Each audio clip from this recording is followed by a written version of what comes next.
Welcome back. Mahabub Nagar జిల్లా కేంద్రంలో తాగునీటి కోసం మహిళలు రోడ్డెక్కారు. 16వ వార్డు బోయపల్లిలో ఖాళీ బిందెలతో మహిళలు నిరసన తెలిపారు. గత 10 రోజుల నుంచి మంచినీళ్లు రావట్లేదని మహిళలు ధర్నాకు దిగారు. ఎమ్మెల్యేకు అధికారులకు చెప్పినా సమస్య పరిష్కారం కాకపోవడంతో మహిళలు రోడ్డెక్కారు. గంటపాటు రోడ్డుపై మహిళలు బైఠాయించడంతో ట్రాఫిక్ జామ్ అయింది. ఎండాకాలం నీళ్లు లేకపోతే ఎట్లా బతకాలని మహిళలు ప్రశ్నిస్తున్నారు.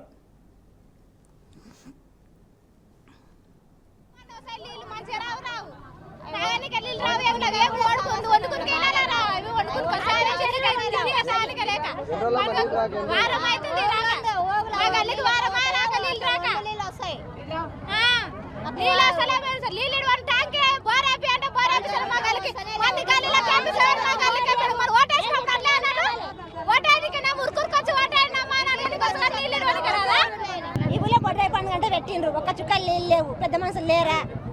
నీళ్ళు ఉండాలి కదా. ఇన్ని రోజులు 6వ రోజు నీళ్ళు మాత్రం ఉండగాలి అని తెలియదే. పని ఎందుకు పెట్టిండ్రు? ఒక చుక్కలు నీళ్ళు ఇప్పుడు నీళ్ళే తాగడానికి మరి ఏం తాగాలి? ఓట్లన్నీ వస్తారు. పెద్ద మనుషులు లేరా? 6వ రోజు ఒక్క చుక్కలు నీళ్ళు లేవు. మోసుకునికి నీళ్ళు లేవు. ఏ ట్యాంక్ లేదు. ఒక బోర్ లేదు. ఏ లేవు. అవి చేసి వండండి వస్తుంది. ఆ వండేందుకు కోసం మరి ఏం తాగాలి? మేము నీళ్ళు ఒట్లా ఉంటే వేసుకోవాలి. కలవలేదు.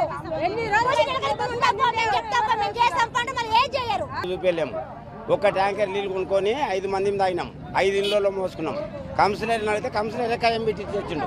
న్యాయం ఒప్పిందా? మీకు అందరికి శరణార్థి చేస్తాము. 6 రోజులు అవుతుంది. మాకు ఇప్పుడు నీళ్ళ సమక్ష కావాలి. పైపులు పెట్టి ఎవరికి ఇడుస్తాడు? మాకు ఆడ కొత్త వాళ్ళని కడేసుకుంటామంటారా కౌన్సిలర్? మేము వేసుకున్నామంటే వాళ్ళు వేసిన పోయి ఎందుకు కౌన్సిలర్ చెప్పినాక ఇంకెమ్మెల్యే దొరికేమోదు. ఒళ్ళే వావు నువ్వు పైపు వేసుకుంటే మాకు ఎత్తలేవు నీళ్ళు.